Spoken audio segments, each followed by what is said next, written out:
Hello, Year 9, and welcome to today's lesson. So today we will be carrying on with the topic that we started last, so the failure of Weimar democracy.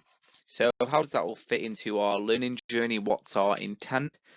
So it links into our previous learnings. We've talked about how we've got to this stage in the Weimar Republic. So we're in 1933, halfway to that collapse. So we're going right back to the impact of the First World War and the rise of extremism following that, and then the period of stability from 1920 to 1929, and then we're looking at the impact of that instability from 1929 to 53, caused primarily by the Wall Street crash and the collapse of the world economies. How this links to the future, so we keep saying this, but it's important. A lot of the content that we cover in this unit, you will also be using in Year 11 in your interwar unit. So that, again, the better that you understand this now, easier it will make your work in Year 11. So remember, any questions about anything, make sure you're asking them to me. Don't sit there confused about anything. Make sure you are asking questions about different things.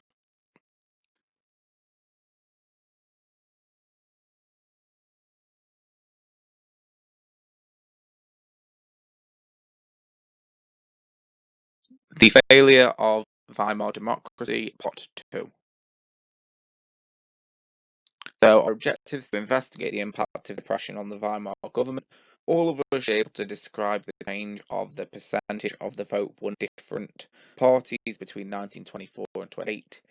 We should mainly be looking to explain the issues of the political stability of the Weimar Republic. Some of us should be aiming to evaluate Hitler's road to power, and again, some should be looking to analyse and evaluate in what ways did President Hindenburg try to resist or limit Nazi power.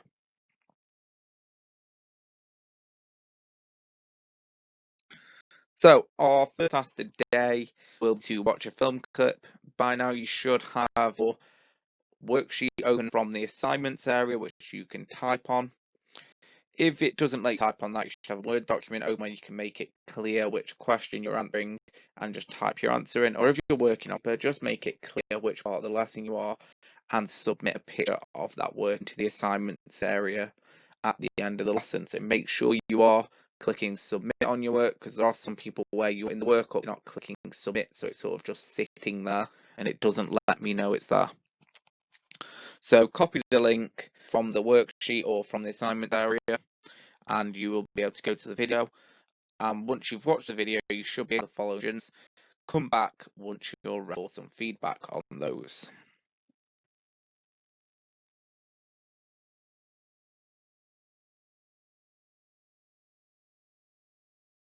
So here are the answers to the questions, just to make answers for whilst listening to the video. So Hindenburg didn't make a chance because he believed he was too disruptive.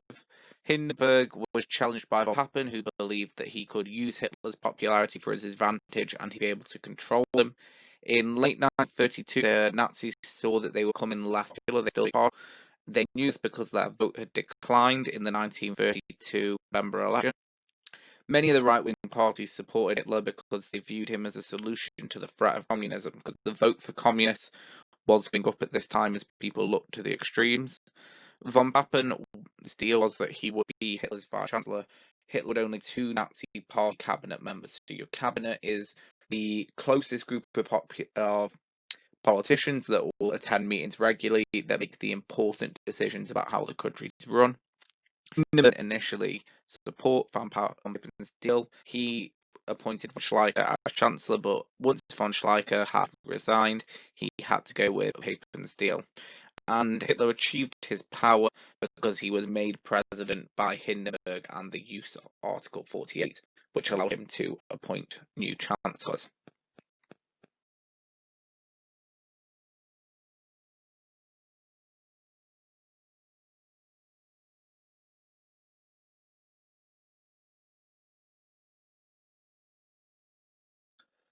So, our task today: describe 2 ways in which President Hindenburg tried to resist or limit Nazi power. This is a 4-mark question.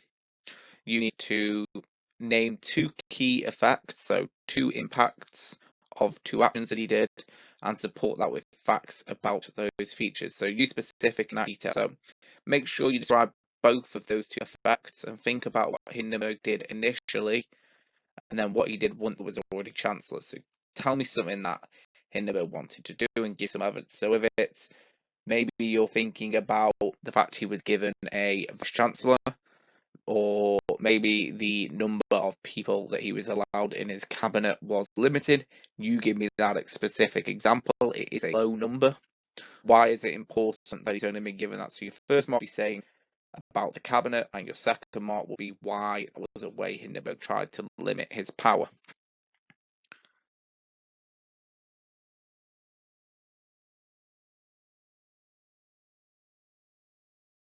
So you've got space on your worksheet to do your writing. I've put your level guides and your hints there for you, so just write straight to the worksheet here. If not, make sure you're working on the notes Word document in the assignments area, or that you're working on paper and submitting your picture of your answer. So now that you've your answer and you've got your level descriptors, have a go at set marking, see how many marks you would give yourself, and have a look at what you've missed out. So I've put up some example information here which you could use to mark against your answers. So Hindenburg refused to give the chancellorship first Hitler because he thought the Nazis were disruptive. He used his emergency powers of Article 48 to appoint different people to be in chancellor. So he gave von Papen and von Schleicher the job before he gave it to Hitler. So that's one way Hindenburg tried to resist or limit Nazi power. A second way is Hindenburg tried to limit Hitler's power once he had become Chancellor. He gave him von Papen as Vice Chancellor, and he also allowed Hitler and the Nazis to only have two members in cabinet, meaning there would be less Nazis involved in important decision making. So that answer would get you your 4 marks. So it's 1 mark for each time you said what Hindenburg did, and then a second mark stating how that linked to limiting or resisting Nazi power. So write your mark underneath your answer in green, make it clear so that I can see it, and then give yourself reasoning. So if you're giving yourself 2, say why it's 2 out of 4.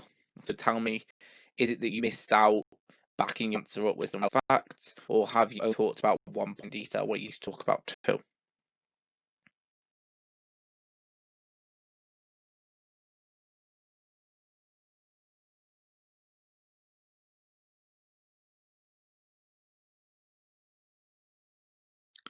So what you should do with the rest of this lesson, so I'll try to keep it fairly short. Can you make sure you go back for any previous lessons that you've looked at? If you've attempted bronze and silver tasks, have a go gold and platinum or the challenge questions. If any lessons out entirely, go back and complete them. So by the end of today, you should have no incomplete assignments. Remember, if you are going back onto a document to improve it, improve in green and then just submit the improved to me and I can easily see what's in green. And remember, if there's any lesson that you, when you're looking back, are stuck at or you can complete a task which you didn't understand it, use time to ask me. So send me a message in Teams or through email and I'll get back to you and we can go through whatever it is you might not have understood, or if you didn't, I can explain it to you quick.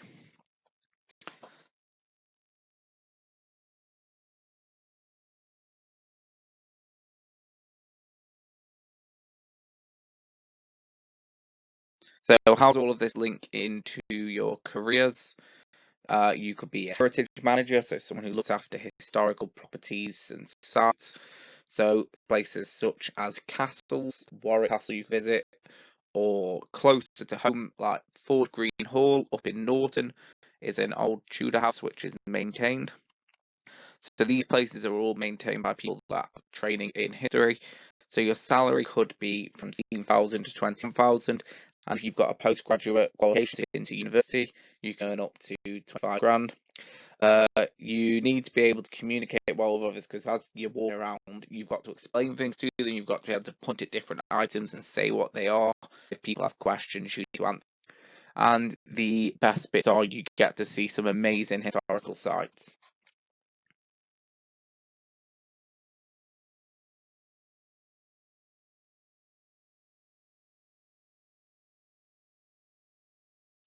And next lesson, we will be learning about the establishment of Hitler's dictatorship. And if you want to look ahead, there's a link on your worksheet which you can follow to the BBC Bite Size page. Will tell you all about that, so you can do a bit of prior learning. But that is the end of today's lesson.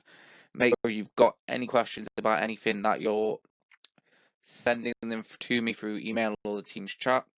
And make sure that you are also going back using some of this time to improve on your previous lessons. Make sure there's no gaps where you've lessons that you haven't submitted. If you've submitted and got 0, that means attach your work.